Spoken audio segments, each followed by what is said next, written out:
सुल्ब छुड़वाना ये असल कसाईयों का मसला है। असल हुक्म ये है कि आप ये देखें कि जब जानवर मर जाए तो क्यों नहीं खाते, वजह क्या है। पहली बात तो यह है कि अल्लाह का नाम उस पर ज़िक्र नहीं किया गया। समझ आ गए। अल्लाह का नाम क्यों ज़िक्र किया जाता है, अल्लाह ने हुक्म दिया है।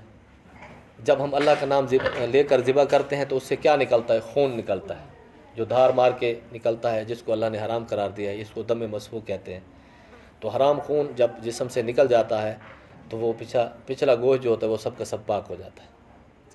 अब जब जानवर ज़िबा किया जाए उसके लिए 4 रगों में से 3 का कटना या 4 रगों का कट जाना ज़रूरी है। 4 रगें कौन कौन सी हैं, एक घास वाली खाने वाली, एक हवा वाली और 2 खून वाली। जो कौवा है, अपना मुंह खोल कर कभी आईने के सामने खड़े होकर देखें, एक हमें हल्क के अंदर एक कौवा नज़र आता है, एक छोटा सा लटका होता है।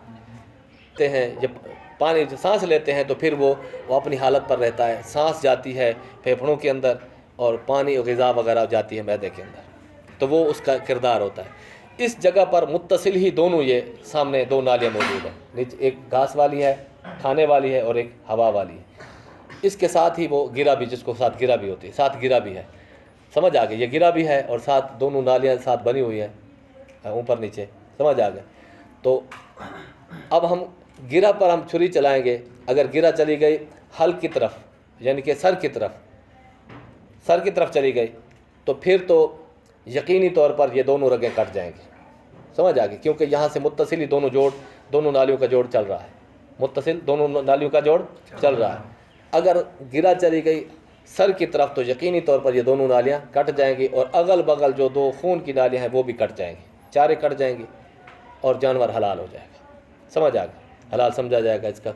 और बाकी अगर ये गिरा का मसला जो है, अगर गिरा चली गई धड़ की तरफ तो अब गौरतलब बात है कि अब 4 रगें कटना मुश्किल है, कट भी सकती हैं और नहीं भी कट सकती। अगर 4 रगें कट गई तब भी जानवर हलाल है, 3 कट गई हैं तब भी हलाल है। लेकिन अगर 2 कटी हैं, यानी कि इस तरह छुरी चलाई कि उसको गिरा जो है वो सब की सब धड़ की तरफ चली गई, उकदा जिसको कहते हैं, और वो 2 के 2 पीछे जो नालियाँ थी ग़िज़ा वाली और हवा वाली वो दोनों उसके साथ मुत्तसिल पीछे रह गए। अब 2 खून वाली कटी हैं और कुछ नहीं कटा, तो इस तरह जानवर हलाल नहीं होगा। पर जब इस हलाल करने के बाद फिर मसला आता है किसका बोल रहे थे, सुल्ब छुड़वाने का। वो ये होता है कि जो हराम मग़ज़ होता है पीछे उसकी पीठ के अंदर, दिमाग से लेकर पीछे पीठ के आखिरी हिस्से तक, इसको कहते हैं हराम मग़ज़। तो ये कसाई हजरात जो जल्दी में होते हैं वो क्या करते हैं, वो छुरी के जो उसके नोक के साथ उसको अंदर घुसेड़ देते हैं और ताकि वो जल्दी ठंडा हो जाए। इसको ऐसा करना जायज़ नहीं है। समझ आ के इसकी वजूहात हैं। पहली बात तो ये है कि जानवर को इजाफ़ी तकलीफ़ है जिसकी इजाज़त शरीयत ने दी थी, जितने उसको तकलीफ़ पहुंचाने की, वो कितने 4 रगें कटना का था वो कट लिया, बस आपकी इजाज़त आपने जितनी अल्लाह ने दी थी उसको आपको मुकम्मल मिल गई।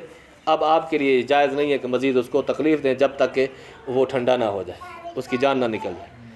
दूसरी वजह इसकी उलमा ने ये लिखी है क्योंकि जब जानवर ज़िबा किया जाता है तो उससे खून धार मार कर निकलता है। देखा है कभी आपने, खून धार मार के निकलता है। अगर फौरी तौर पर सुल्ब उसका वो हराम मग़ज़ पर छुरी मार कर उसको ख़त्म कर दिया जाए तो वो खून जो निकल रहा होता है वो रुक जाता है।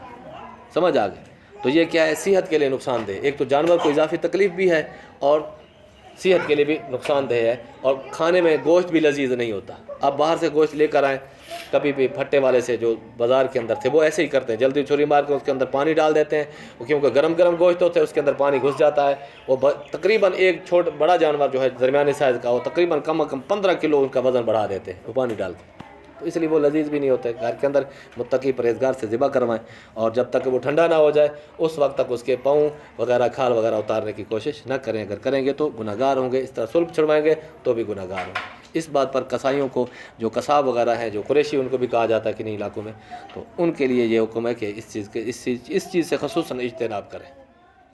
समझ आ गई इस मसले की।